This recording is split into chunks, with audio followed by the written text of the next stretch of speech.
ఈరోజు దేవుడు మనకి ఇచ్చినటువంటి వాగ్దానం ఏంటంటే సామెతల గ్రంథము 3వ అధ్యాయము 5వ వచనం. నీ పూర్ణ హృదయముతో యెహోవా యందు నమ్మకముంచుము. ఆమేన్. మనము దేవుణ్ణి నమ్ముతాం, కానీ పూర్తిగా నమ్మం. ఏదైనా ఒక విషయం కోసము దేవుణ్ణి నమ్మితే ఆ విషయము జరగటము మన జీవితంలో ఆలస్యం అవుతూ ఉన్న కొద్దీ దేవుడి మీద ఉన్నటువంటి నమ్మకాన్ని మనం కోల్పోతూ ఉంటాం. అది ఎంతగా ఆలస్యం అవుతుందో దేవుడి మీద ఉన్న నమ్మకం అంతగా కోల్పోతూ మన యొక్క తెలివితేటల మీద ఆధారపడటం మొదలు పెడుతూ ఉంటాం. అంటే దేవుని మీద నమ్మకాన్ని కోల్పోయి మన యొక్క తెలివిని బట్టి, మన యొక్క జ్ఞానాన్ని బట్టి ఆ పరిస్థితి నుంచి బయటికి రావాలి అనే ఒక ప్రయత్నం మనం చేస్తూ ఉంటాం.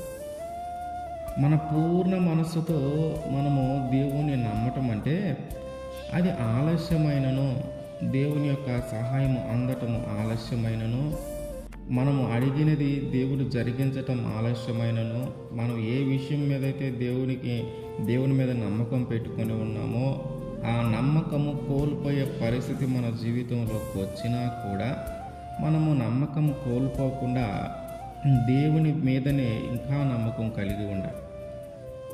కానీ మనం ఏం చేస్తూ ఉంటామంటే ఒక విషయం గురించి దేవుని నమ్మి ఆయన చేయటం ఆలస్యమైనప్పుడు, ఆయన సహాయం అందటం ఆలస్యమైనప్పుడు ఇంకా దేవుడు చేయడేమో, దేవుడు సహాయం అందించడేమో, దేవుడు ఈ పరిస్థితి నుంచి మార్చడేమో అనే ఒక అనుమానముతో మనం ఏం చేస్తూ ఉంటామంటే మన తెలివితో, మన జ్ఞానంతో ఆ సమస్య నుంచి మనము బయటపడాలని చూస్తూ ఉంటాం. ఆ సమస్యకి పరిష్కారము మన తెలివిని బట్టి, మన జ్ఞానాన్ని బట్టి కనుగొనాలని మనము ప్రయత్నం చేస్తూ ఉంటాం. మన తెలివి, మన జ్ఞానము ఇవన్నీ మనం ఎప్పుడైతే ఉపయోగిస్తూ ఉంటామో మనము దేవుని మీద అంతగా ఆధారపడినట్టుగా ఉండవు.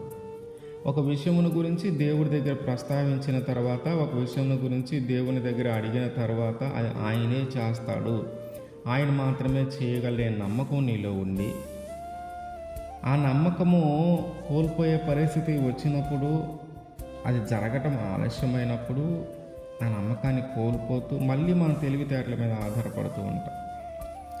దేవుడు కోరుకుంటుంది ఏంటంటే నువ్వు నమ్మితే పూర్తిగా నమ్ము, నువ్వు విశ్వసిస్తే పూర్తిగా విశ్వసించు, నీ పూర్ణ హృదయంతో నమ్ము, అప్పుడు దేవుడు కార్యం చేస్తాడు.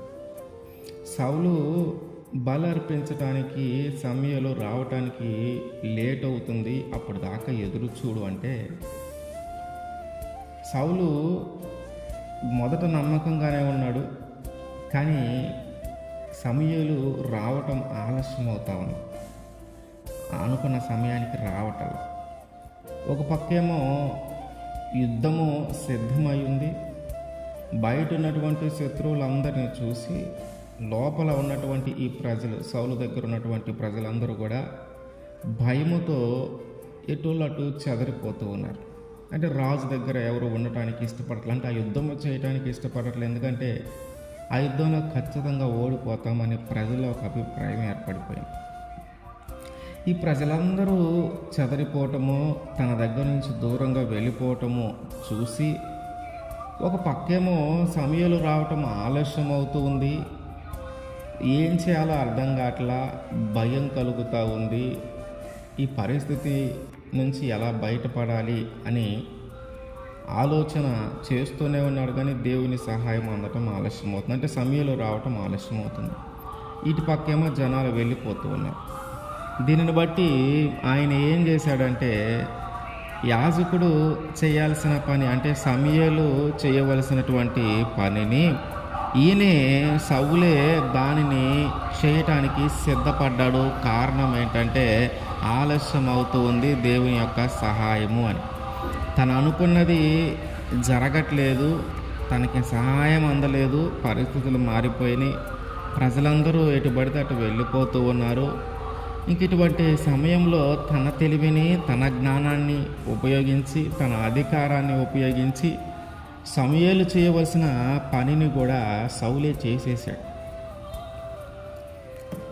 అంటే మనం నమ్మకం ఏర్పాటు చేసుకుంటాం, నమ్ముతాం, కానీ ఆ పరిస్థితులు తారుమారవుతూ ఉంటే, పరిస్థితులు మనకు అనుకూలంగా లేకపోతే మనము మనకున్నటువంటి ఆ నమ్మకాన్ని మనము కోల్పోయే పరిస్థితి మనకు వచ్చినప్పుడు మనము ఇంకా నమ్మకంగా ఉండలేక, దేవుడు ఖచ్చితంగా ఆలస్యమైన ఆయన ఖచ్చితంగా సహాయం చేస్తాడు, ఆలస్యమైన నా పరిస్థితిని ఖచ్చితంగా మారుస్తాడు, ఆలస్యమైన ఈ యుద్ధంలో విజయాన్ని ఇస్తాడు అనే ఒక నమ్మకాన్ని కోల్పోయే పరిస్థితి వచ్చినా కూడా మనం ఇంకా నిలబడగలగాలి. ఆ నమ్మకం మనలో ఉండాలి. అది కూడా ఎలాగంటే పూర్ణ హృదయంతో నమ్మాలి. ఎప్పుడైతే మనం పూర్ణ హృదయంతో నమ్మామో అది జరిగినా జరగకపోయినా ఆలస్యం అవుతూ ఉన్నా ఖచ్చితంగా మనలో ఉన్న నమ్మకాన్ని మాత్రం మనం కోల్పోము. దేవుడు చేస్తాడు, సరే ఈ సంవత్సరం చేయాల, వచ్చే సంవత్సరం చేస్తాడు, లేదు ఆ సంవత్సరం కూడా చేయాల, ఆ తర్వాత చేస్తాడు అంటే ఒక నమ్మకము తనలో ఉంటుంది. ఎప్పుడు మనం పూర్ణ హృదయంతో దేవుని నమ్మినాం. మన పూర్ణ హృదయంతో దేవుని నమ్మితే ఇంకెప్పుడు కూడా మళ్ళీ మనకి దేవుని మీద అనుమానం కలగదు. ఈ దేవుడు కాదు, ఇంకొక దేవుడి దగ్గరికి వెళదాం, ఇంకొక దేవుడు అనబడే వాళ్ళ దగ్గరికి వెళదాం అనే ఆలోచనలు రావు. మన తెలివి మీద, మన జ్ఞానం మీద ఆధారపడి దాన్ని పరిష్కరించాలనే ప్రయత్నము మనం చేయం. నువ్వు నమ్మితే బలంగా నమ్మాలి, నువ్వు నమ్మితే గుడ్డిగా నమ్మాలి, నువ్వు నమ్మితే నీ పూర్ణ హృదయంతో పూర్ణ ఆత్మతో నమ్మాలి. ఇక అందులో నీకు ఎలాంటి అనుమానము కలగకూడదు. ఆ విధంగా ఎప్పుడైతే మనం నమ్ముతామో అప్పుడు దేవుడు ఆలస్యమైనా సరే మన జీవితంలో ఆయన ఖచ్చితంగా మనం అనుకున్నది నెరవేరుస్తాడు. ఆమేన్.